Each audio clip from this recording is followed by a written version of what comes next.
여러분, 세상에 앞을 보지 못하는 일들이 얼마나 답답하고 또 어려운 일인지 한번 경험해 보셨는지 모르겠어요. 전번에 할렐루야 나잇 그때 이곳에서 아이들과 함께 참여했는데 그 게임 하는 중에 샘플을 보여준다 그래가지고 아내하고 저하고 옆에 나와가지고 눈을 물안경으로 가리고 그리고 이 앞에서 신나는 음악에 맞춰서 한 1분 정도를 힘차게 제자리에서 걷기를 했어요. 그리고 물안경을 딱 떼고 나니까 저는 제자리에서 걷고 있다 생각했는데 한참을 비껴나 엉뚱한 곳에 서 있더라고요. 방향도 완전 다르고 그 자리도 완전 비껴가 있고요. 제 다음에 하신 어떤 분들은 거의 제자리에서 걸으라 그랬는데 거의 계속 전진해가지고 옆에 있는 스피커를 막 무너뜨리려고 해가지고 우리가 위험해서 중간에 스탑도 하고 그랬어요. 우리가 잘 아는 그 헬렌 켈러라는 사람이 있죠. 소경이고 벙어리고 귀머거리였던 이 삼중고를 지녔던 사람인데 그분이 사흘 동안만 눈을 뜰 수 있다면 이라는 글을 써서 유명해졌는데요. 거기에 이런 글이 적혀져 있어요. 사흘 동안만 눈을 뜰 수 있다면 첫째 날에는 친구들의 모습을 보고 천진스러운 아기를 보고 숲에서 자연의 아름다움을 보고 저녁 노을을 보겠습니다. 둘째 날은 밤이 낮으로 바뀌는 감격스러움을 보고 미술관에 가서 예술품을 감상하고 저녁에는 영화를 보겠습니다. 셋째 날에는 해 뜬 광경을 보고 길에서 사람들이 오가는 모습을 보고 빈민가, 공장, 아이들이 노는 공원도 가보겠습니다. 그러면서 헬렌 켈러가 이런 말을 남겼어요. 내일이면 마치 장님이 될 것처럼 오늘 눈을 사용하십시오. 내일이면 귀머거리가 될 것처럼 말소리와 새소리, 오케스트라의 힘찬 선율을 들어보십시오. 하지만 모든 감각 중에 볼 수 있다는 것이 가장 즐거우리라 확신합니다. 적어도 이곳에 함께 예배드리고 있는 분들 중에서는 육신의 눈으로 앞을 다 볼 수 있는, 물론 시력의 차이는 다 있겠지만 다 볼 수 있는 분들인 것 같아요. 소경이자 거지였던, 그냥 소경만 아니고 그냥 거지가 아니라 가장 불편한 삶의 스테레스를 다 가지고 있었던, 삶의 가장 밑바닥에 이 바디메오라는 사람이 여리고라는 지역에서 예수님의 가시는 길을 방해하는 사람으로 갑자기 등장합니다. 바디메오는 디메오의 아들이란 뜻이에요. 이 바는 아람어로 아들이라는 뜻이고요. 그래서 디메오의 아들이란 뜻이기도 한데 그 디메오라는 말은 존경하는, 존경의 아들 뭐 이런 뜻이에요. 그런데 그의 이름과는 전혀 다른 인생을 지금 살고 있는 거죠. 본래는 아주 존귀한 인생을 살도록 이름이 붙여졌는데 실제 그 인생은 앞을 보지 못하고 거지이면서 길거리에서 구걸하며 하루하루 연명하는 삶을 살고 있는 거예요. 삶의 가장 밑바닥에서 가장 고통스러운 그리고 가장 수치스러운 삶을 살고 있는 거죠. 이 여리고라는 지역은 우리가 요즘 그 말씀을 보고 있는 그 새벽기도 말씀에 보면 이제 막 정복 전쟁이 시작돼서 요단강을 건너 여리고 전쟁, 아이성 전투 막 이렇게 들어가게 되잖아요. 그 어려움을 겪고 있는 사람들이 구걸하며 살기에 가장 좋은 지역 중에 하나가 바로 이 여리고였습니다. 요단강을 건너 예루살렘으로 올라가는 첫 관문이기 때문에 예루살렘에 가려는 사람들과 또 절기마다 그곳을 찾는 경건한 유대인들이 항상 그곳을 지나가야 됐어요. 그러니까 경건한 유대인이라고 하니까 율법대로 남에게 이렇게 선행도 베풀고 잘 주기도 하고 하는 일들을 잘하는 사람들이겠죠. 그러니까 사람들이 그냥 지나치지 않았을 것이 분명했기 때문에 주로 소경들뿐만 아니라 다양한 종류의 구걸을 하고 또 도움을 받기 원하는 사람들이 그곳에 많이 모여 살았던 지역이죠. 그러니 그곳 여리고 지역에는 바디메오 말고도 다른 구걸하는 사람들이 많았을 겁니다. 아마 앞을 볼 수 있는 거지들도 많았을 거예요. 재빨리 움직여서 예수님을 따라잡을 수 있는 사람들도 훨씬 많았을 겁니다.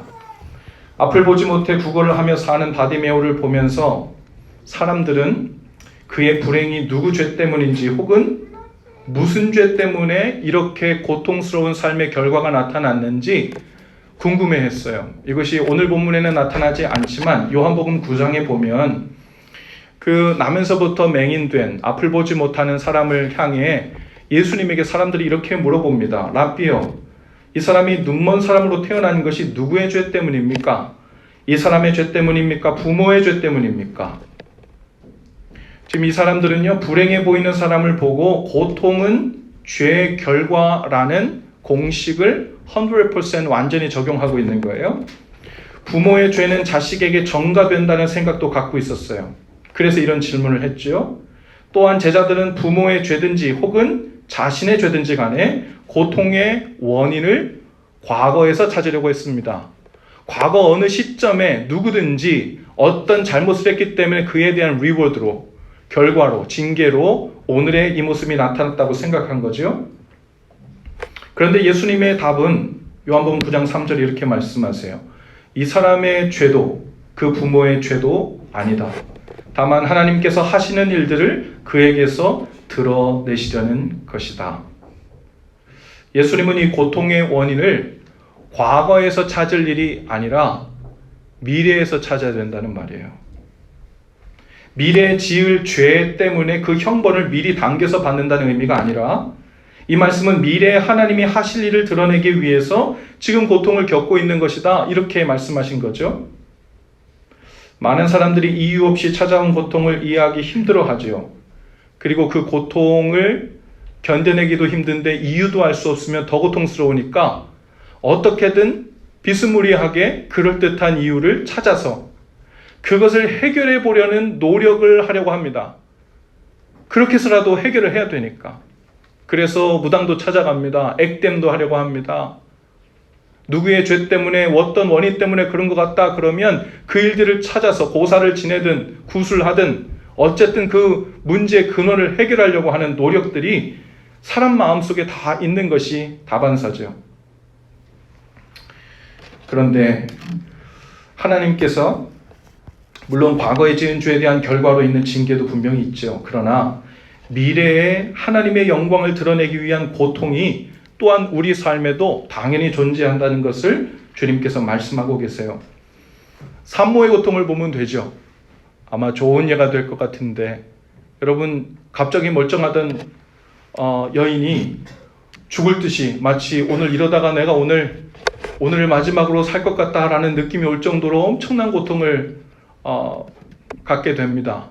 만일 그 여인이 앞으로 무슨 일이 일어날지를 모르는 상태였다면 내가 오늘 이러다 죽는가? 무슨 죄 때문에 내가 이렇게 고통당하는가? 하고 과거에서 찾으려 한다면 방법이 없을 거예요. 그러나 이제 곧 태어날 귀한 생명들을 통하여 또 하나님께서 주실 그 복을 통하여 또 하나님의 영광을 드러내기를 위해서 하나님께서 고통을 미리 주실 때도 있다는 거죠. 우리가 고통하면 욥이라는 사람이 생각납니다. 그렇죠?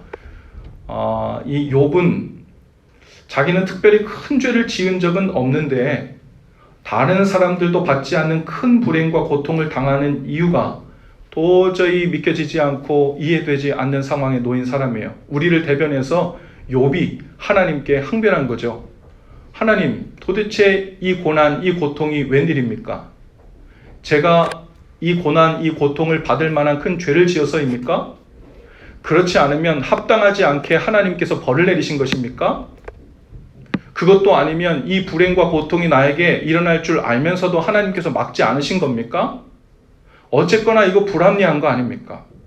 우리가 잘 알듯이 욥은 그 처음에 자녀들을 다 잃고 재산들을 다 뺏기고 자기 몸에 큰 질병이 들어서 더 이상 소망이 없게 되었을 때 하나님께 이런 믿음의 고백을 해요. 주신 것도 여호와시고 취하신 분도 여호와시니 오직 주의 이름이 영광을 받을 뿐입니다 라고 믿음의 고백을 합니다. 그래서 우리는 그것을 막 액자에 걸어가지고 막 걸어놓고 그러지요. 정답이라고. 교과서적인 답이잖아요. 그런데 이 교과서적인 답이 전부라고 처음엔 믿음으로 고백했어요. 어쩌면 욥도 그럴 것이다 라고 믿었고, 사람들도 그렇게 얘기하니까 그럴 것이다 라고 한 믿음에서 나온 고백이에요. 그것도 아주 소중하죠. 그런데 병이 점점 더 깊어지고 친구들이 와서 너는 분명 어떤 죄 때문에 이렇게 저주받은 걸 거야 라고 조롱받기 시작하니까요, 그 마음속에 다른 마음이 생겨나요. 억울함이 생겨나요. 그리고 하나님한테 따져묻기 시작해요. 하나님, 도대체 내가 뭘 그렇게 잘못했습니까? 정말 내가 저 사람들보다도 더 큰 고통을 받을 정도로 큰 죄를 지은 일이 솔직히 없지 않습니까? 하고 하나님께 따져묻죠. 하나님이 시원하게 네가 고통받는 이유는 이것이다 라고 답을 해주시면 좋겠는데, 욥기 후반장에 가보면 그거에 대한 답을 주시지 않아요. 그리고는 욥에게, 그래, 네가 그렇게 이치를 자신만만하게 따지고 싶으냐? 그러면 내 질문들에 대답해봐라.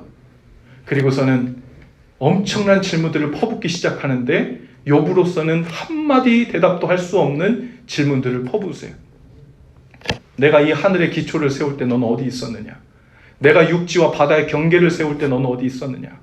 내가 저런 동물들을 만들 때, 그 힘줄을 만들 때 내가 어떻게 만들었는지 너는 생각할 수 있느냐? 이런 질문들을 수도 없이 쏟아부어요. 그리고 나서 욥기가 가만히 듣고 있다가 욥기 42장 3절 이하에 그 모든 말을 듣고 꿀먹은 벙어리가 돼요. 그리고 이렇게 고백해요. 제가 바로 무지한 말로 이치를 가리려 했습니다. 나는 깨닫지도 못한 일을 말했고 스스로 알 수도 없고 헤아리기도 어려운 일을 말하였나이다. 내가 주께 대하여 귀로 듣기만 하였사오니 이제는 눈으로 주를 배웁나이다. 그러므로 내가 스스로 거두어드리고 티끌과 제 가운데서 회개하나이다. 욥은 고통을 정통으로 맞닥뜨렸더니 그 안에 불만과 의심이 쏟아져 나왔어요. 교과서 같은 고백을 들어서 알고 믿어서 알고 있던 내용을 하나님 앞에 가지고 나갔는데 그걸로 해결이 안 돼. 이제는 하나님과 정통으로 마주하게 된 거예요. 그랬더니 이제는 꿀먹은 벙어리가 됩니다. 제가 입을 닫고 교만했던 저의 말들을 다 거두어드리고 회개합니다. 이렇게 된 거예요. 욥기에서 하나님은 그 고통의 이유가 무엇인지 말씀해 주지 않습니다. 그러나 의인도 무엇인지를 정확히 알려주지 않으세요. 의인도 특별한 죄를 짓지 않은 사람이라도 얼마든지 고난과 고통이 그 가운데 있을 수 있고, 우리가 이해하지 못하는 완전하신 실수 없으신 하나님의 섭리가 그 가운데 흐르고 있다는 것을 인정하고 믿어야 된다는 말씀을 욥에게 끊임없이 말씀하고 계신 거예요. 중요한 것은 이것입니다. 해결할 수 없는 고통을 만났을 때 내가 왜 이런 일을 만나야 된다고 하나님 앞에 하소연하고 따지는 것이 방법이 아니라, 하나님께서는 바로 이 바디메오 같은 이 응답, 이 반응을 원하시는 거예요. 주여 나를 불쌍히 여기소서. 이를 왜 만났는지 모르겠어요. 하지만 주님, 저는 주의 은혜가 필요합니다. 고통 속에 있던 바디메오가 나사렛 예수라는 말을 듣고 소리치기 시작합니다. 분명히 오늘 성경에는 47절에 보면 나사렛 예수시란 말을 듣고 라고 했어요. 그랬는데 반응은 어떻게 나와요? 나사렛 예수여 나를 불쌍히 여기소서가 아니라 다윗의 자손이여 나를 불쌍히 여기소서 하고 호칭을 바꿔 부릅니다. 왜 그랬을까요? 성경께서 이 사건을 자세하게 기록한 이유가 있어요. 다윗의 자손이라는 고백은 마가복음에서 처음 나와요. 마가복음 이전에는 단 한 명도 예수님을 다윗의 자손이라고 부르지 않습니다. 하지만 이 사건 이후로 다윗의 자손이라는 표현이 이제 종종 나오기 시작합니다. 구약에서 메시아를 지칭할 때 가장 많이 사용된 호칭이 바로 다윗의 자손이에요. 메시아를 표현하는 가장 합당한 호칭이 바로 다윗의 자손이었어요. 따라서 이 바디메오가 예수님을 부른 그 다윗의 자손이라는 호칭은 단순한 호칭이 아니라 역사적으로 메시아를 가르칠 때 사용한 호칭이라는 것을 알고 일부러 나사렛 예수를 바꾸어서 다윗의 자손이라고 바꿔 부른 거죠. 바디메오는요, 비록 육체의 눈이 보이지 않았기 때문에 율법은 읽을 수 없었지만 유대인으로서 회당에서 들었던 약속의 말씀을 굳게 붙잡고 있었던 것 같아요. 그러나 정작 율법을 많이 읽고 연구하는 바리새인들은 눈앞에 육신의 눈을 뜨고 예수님을 보고 있으면서도 그분이 나사렛 예수일지언정 다윗의 자손 예수 그리스도라는 것을 알지 못했습니다. 당시 많은 사람들도 예수님을 나사렛 예수, 즉 나사렛 동네에서 태어난 예수라는 주목받는 청년 혹은 지혜가 많은 선생, 이 정도로 고백한 거예요. 이렇게 대부분의 사람들이 나사렛 예수라는 고정관념에 사로잡혀 있을 때 바디메오가 예수님이 구약에서 지칭되었던 바로 그 다윗의 자손 메시아임을 먼저 큰 소리로 외친 겁니다. 다윗의 자손 예수여, 나를 불쌍히 여기소서. 어쩌면 그가 보지 못하는 사람이었기 때문에 예수님을 정확히 판단했는지도 몰라요. 때론 우리가 눈을 가지고 있어서 눈에 보이는 사람, 표정, 인상, 옷차림, 선입관, 이 다양한 것들이 무엇을 제대로 판단하게 하는데 걸림돌이 되기도 하죠. 48절에 보면요, 바디메오가 소리 지르는 것을 보고 많은 사람이 꾸짖어 잠잠하라 했다고 했어요. 그러자 바디메오가 어떻게 했대요? 더욱 큰 소리로 다윗의 자손 예수여, 나를 불쌍히 여기소서라고 외칩니다. 왜 사람들이 그를 조용히 하라고 꾸짖었겠어요? 분위기 파악 못하고 주제 파악 못하고 감히 선생님 앞에서 시끄럽게 군다고 생각했을 거예요. 예수님을 만나러 온 덕망 높은 그런 사람들이 얼마나 많은데 감히 맹인이자 거지인 네가 여기를 이렇게 소란스럽게 만드냐? 또 그렇게 소리 질러봤자 앞도 보지 못하면서 예수님께 뛰어나오지도 못하면서 방향도 잡지 못하는데 그 불러봤자 무슨 소용이냐? 빨리 포기하고 너 할 일이나 하라는 거죠. 그런데 바디메오는 더욱 소리를 높입니다. 나를 불쌍히 여기소서. 마치 그곳에 자신의 인생을 걸고 생명을 걸었다듯이 지금 이 다윗의 자손 메시아 예수 그리스도를 만난 이 일에 내 삶이 바꿔지지 않으면 나는 더 이상 소망이 없다는 마치 그 마음의 결연한 각오를 가지고 목청껏 부르고 있는 거죠. 누울 자리를 보고 자리를 편다고 하죠. 우리 교회 아이들도요, 가끔 그런 것 같아요. 우리 아이들도요, 받아줄 사람 봐가면서 울기도 하고 떼도 쓰고 손도 잡고 옷자락도 잡아당기고 그러는 것 같아요. 여러분, 모르는 사람들은 가까이 오지도 않아요. 내가 이 앞에서 울어봤자 떼써봤자 나한테 좋은 것 해줄 그런 마음을 가지고 있지 않다. 나를 긍휼히 여기는 마음도 없고 내 엄마 아빠도 아니다. 날 사랑하는 삼촌 이모도 아니고 나에게 좋은 것 줄 마음이 없는 사람이다라는 마음이 생기면 아이들도요, 그 앞에서 떼쓰지 않아요. 그런데 누울 자리를 보고 다리를 뻗는다고 바디메오가 마치 그런 거예요.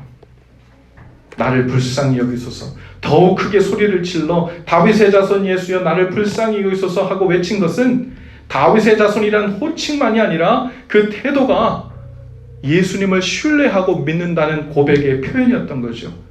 바디메오는 그 외침을 통해 제가 당신이 누구신지를 알고 믿습니다 라고 고백한 거예요.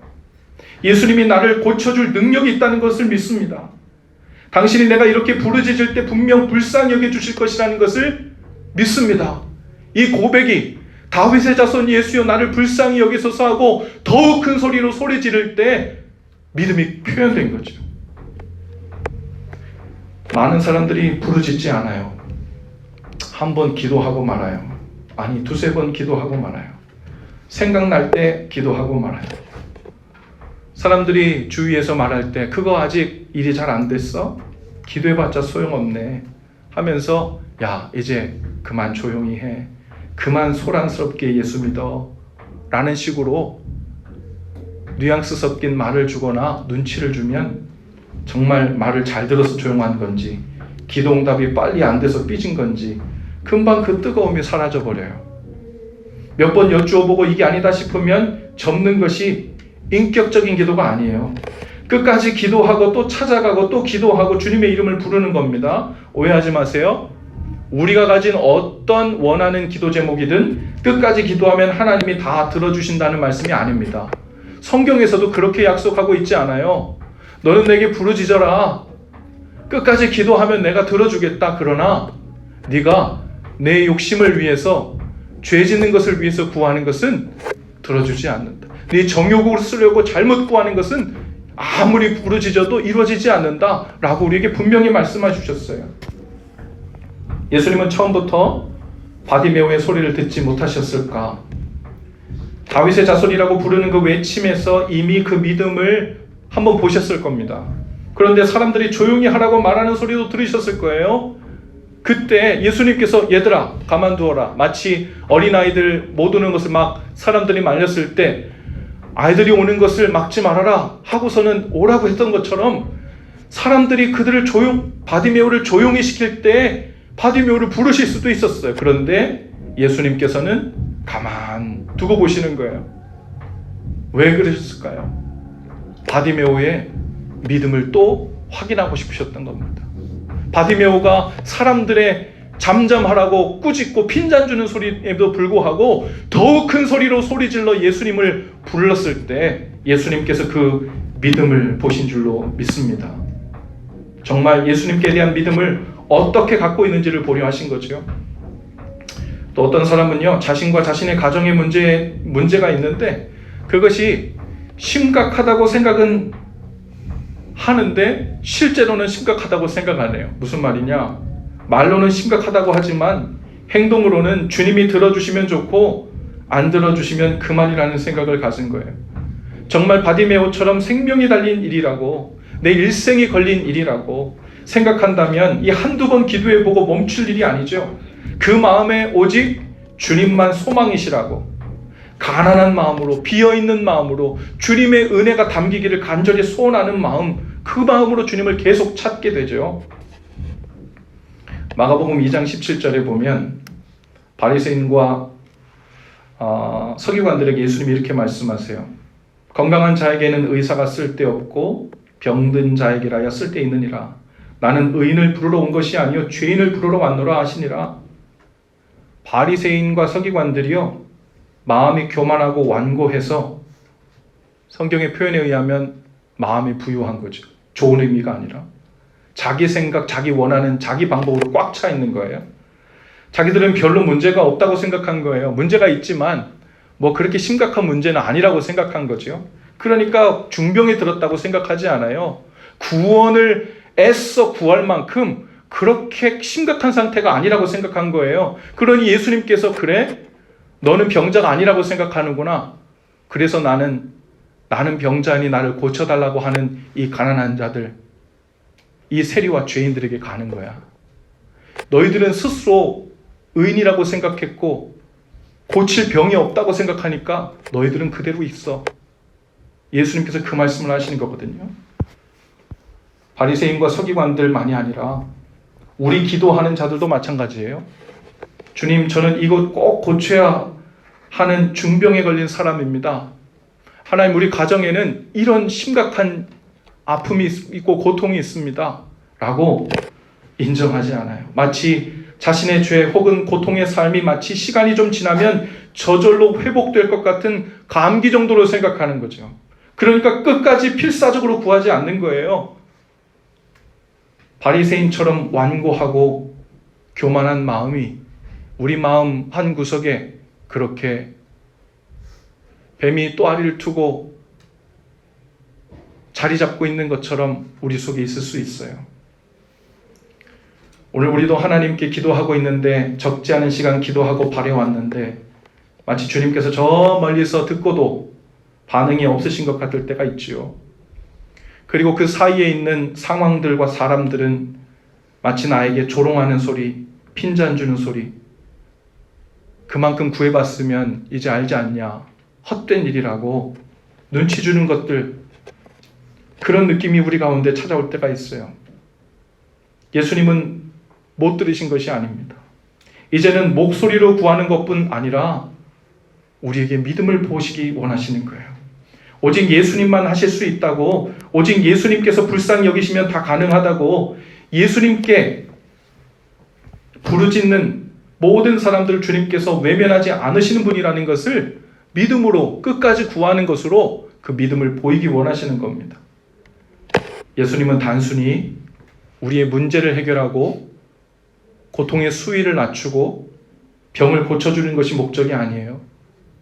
예수님은 그 모든 과정을 통해서 예수님이 나사렛 예수가 아니라 병 고치는 의사가 아니라 우리 영혼의 구원자이신 다윗의 자손이심을, 하나님의 아들이심을, 그리고 그분이 누구이심을 그렇게 우리에게 알려주고 제자 삼으시려는 것이 목적이시기 때문입니다.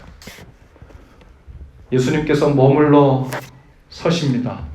그리고 사람들이 이렇게 불러요. 이제 안심하고 일어나라고 합니다. 선생님께서 너를 부르신다. 이렇게 얘기해요. 바디메오는 예수님이 부르신다는 소리를 듣고 겉옷을 내버리고 뛰어 일어나 예수님께 나왔다고 했어요. 앞이 안 보이는 거지가요. 겉옷은 자신이 가진 전부입니다. 당시에는 통으로 짠, 길게 통으로 짠 마치 외투인데요. 그것을 구걸할 때는 땅에 깔고 그 위에 앉아서 구걸을 했고, 밤에는 그것을 이불 삼아 덮고 자는 거예요. 그게 없으면 단지 그냥 재산이다 아니다를 떠나가지고 그거 없으면 안 되는 거예요. 그런데 예수님께서 자기를 부르신다. 다윗의 자손이 자기를 부르신다라는 이야기를 듣고는 겉옷을 버려두고, 마치 예수님께서 베드로를 부르셨을 때 배와 아비를 버려두고 예수를 쫓으니라 이랬던 것처럼 바로 자신의 모든 것이었던 겉옷을 버려두고 예수님께 뛰쳐나갔다 했어요. 혹시 주님이 나를 안 고쳐주시거나 못 고쳐주시거나 나를 외면하실 수도 혹시 모르니까 보험 든 셈 치고 겉옷을 챙겨가느라고 지체하지 않았어요. 마음에 확신이 있던 겁니다. 이제는 다 되었다고 생각한 거예요. 오늘 많은 사람들이 다양한 종류의 겉옷을 챙기느라 주님께서 우리를 부르실 때 힘을 다해 나가지 않아요. 겉옷은 내 방법으로 살아날 최후의 방법이에요. 혹은 내가 그렇게도 놓기 싫어하는, 좋아하는 것들, 어떤 사람은 취미, 어떤 사람들은요 골프 때문에, 게임 때문에, 여행 때문에, 늦잠 때문에 하나님 앞에 나오는 것이 자꾸 지체되고 자꾸 늦어져요. 자꾸 놓쳐요. 아니 애초부터 겉옷부터 다 챙겨가지고 손에 들고서 주님을 부르는 사람들도 많습니다. 여차하면 다시 구걸하러 가야지, 여차하면 이 겉옷을 의지해서라도 즐거움을 삼으며 살아야지 하는 마음으로 주님의 이름을 부르고 그분 앞에 나오니까 몇 번 부르고 난 다음엔 사람들의 핀잔이 다가오고 별로 탐탁치 않은 반응이 오면 다시 세상에 구걸하러 가는 거예요. 자기가 있었던 고통의 자리로 다시 돌아가 버리는 거예요. 다시 세상이 주는 길을 따라가는 겁니다. 그래서 히브리서 기자는 이렇게 이야기합니다. 모든 무거운 것과 얽매이기 쉬운 죄를 벗어버리고 인내로써 우리 앞에 당한 경주를 경주하자. 무슨 겉옷을 벗어버려야 할까요? 죄와 죄를 낳는 습관을 벗어버려야 합니다. 기도하기 위하여 무릎을 꿇었을 때 하나님과 나 사이에 장애가 되는 것들 있지요. 그것들 벗어버리고 주님 앞에 나와야 해요. 자기 사랑하는 마음, 때로는 취미나 체면 혹은 친구관계가 신앙의 장애가 될 때도 많죠. 물론 우리에게 선교도 있고 전도도 해야 합니다. 그러나 우리가 때로는 그 경계선을 구분 못할 때가 많아요. 때로는 내가 끌어당기는 게 아니라 내가 끌려가고 있는데도 그것이 좋게 생각하여 그 겉옷을 붙잡고 있느라 같이 수렁으로 빨려 들어가는 일이 얼마나 많은지 몰라요. 예수님은 바디메오에게 내 믿음이 너를 구원하였다라고 했어요.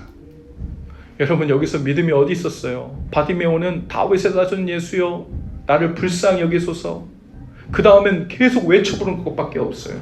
근데 예수님은 뭘 보셨다는 거예요? 그 모든 과정 속에서 바디메오의 믿음을 보셨다는 거예요. 말의 고백만을 본 게 아닙니다. 예수님이 반드시 나를 불쌍히 여기시고 사랑하셔서 돌아보실 것이라는 믿음, 끝까지 구하는 것을 통해 보셨어요. 또한 주님이 이제 돌아보셨으니 겉옷은 필요 없다며 주님께 전력하여 뛰어나간 행동에서 또한 믿음을 보셨습니다. 오늘 저와 여러분은 어느 대목에서 믿음을 보이려고 애쓰고 있습니까?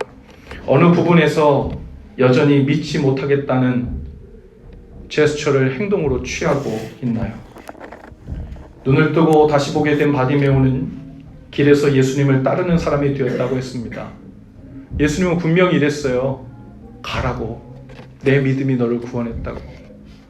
그런데 오늘 본문에는 어떻게 해요? 다시 보게 된 후에 길에서 예수를 따르니라. 제자의 삶으로 나아간 겁니다. 단순히 눈이 떠지는 그 병만 고침받았다면 이제 더 큰 돈벌이를 찾아 나섰을 겁니다. 그러나 바디메오는 육신의 눈만 고침받은 게 아니라 영적인 눈도 열려서 예수님이 누구신지를 실제로 대면하여 발견하게 됐습니다. 그리고 다시 자신의 삶으로 들어가지 않고 예수님을 따르는 제자의 삶으로 들어갔어요. 이번 2030 컨퍼런스 주제가 제자인데 그냥 제자 훈련 성경 공부 몇 가지 하는 것이 제자가 아니라 내 인생의 삶의 방향을 돌이켜 내가 있던 그 자리 가서 좀 더 풍요롭게 좀 더 효율적으로 사는 게 아니라 주님을 따라가는 그 여정에서 내가 감당해야 할 나의 삶을 살아가는 것, 여러분 그것이 제자의 삶이에요. 오늘 주님께서 저와 여러분의 눈도 이렇게 열리게 해 주실 줄 믿습니다. 믿음으로 주님께 나아가 주님을 찾고 또 찾아 땅의 문제도 해결되기를 바랍니다. 그 과정에서 주님을 제대로 알아보는 눈이 떠져서 주님을 따르는 삶으로 또한 나아가실 수 있게 되기를 주님의 이름으로 축복합니다. 기도합시다. 우리 모두 자리에서 다 일어나셔서 헌신기도를 함께 한 목소리로 함께 하죠. 함께 기도하겠습니다. 주님, 오늘 저희도 바디메오처럼 눈이 떠지길 원합니다. 진정으로 믿는 데까지 나아가 삶의 고통을 해결할 뿐 아니라 주님을 대면하여 만나는 은혜가 있기를 원합니다. 다시 한번 더 크게 주님의 이름을 부르는 삶으로 나아가 다시는 세상의 길가로 돌아가 앉지 않고 주님과 함께 길을 나서는 제자의 삶이 되게 하옵소서. 예수님 이름으로 기도합니다. 아멘. 우리가 헌신 찬양으로 함께 부를 다시 한번이라는 찬양이 있어요. 이 찬양 작곡하신 분 이야기를 들으니까요. 이 이야기가 바로 오늘 우리가 말씀 보니 바디메오의 고백을 생각하며 지은 찬양이라고 그래요. 다시 한번 외쳐 부르겠습니다. 주님, 나를 돌아보옵소서. 주님만이 나의 빛이시고 소망이시고 제 생명이십니다. 이 고백이 오늘 부르는 동안 우리의 고백이 되고 나의 고백이 될 수 있기를 소원하면서 우리 한 목소리로 고백하십시다.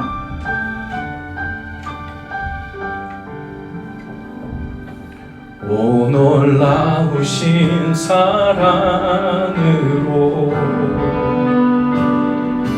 내게 찾아온 생명의 빛, 나를 붙잡는 실패의 자리 딛고 일어나 구원의 주를 외치리. 다시 한번 외쳐 부르니 예수여 나를 돌아보소서. 어둠 속에서도 빛을 비추시는 예수만이 내 소망. 다시 한번 내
예수여 나를 돌아보소서. 어둠 속에서도 빛을 비추시는 예수만이 내 소망. 다시 한번 내 삶 드리니 예수여 내 손 잡아주소서. 폭풍 속에서도 주가 붙드시니 예수만이 내. 다시 한번 외쳐 부르니 다시 한번 외쳐 부르니 예수여 나를 돌아보소서. 어둠 속에서도 빛을 비춰주시는 예수만이 나의 소망이십니다. 예수만이 내 소망.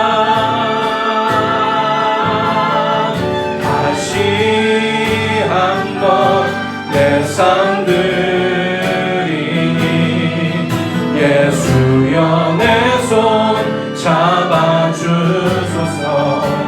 폭풍 속에서도 주님께서 붙들어 주시니 주님만이 내 생명이십니다. 주님만이 내.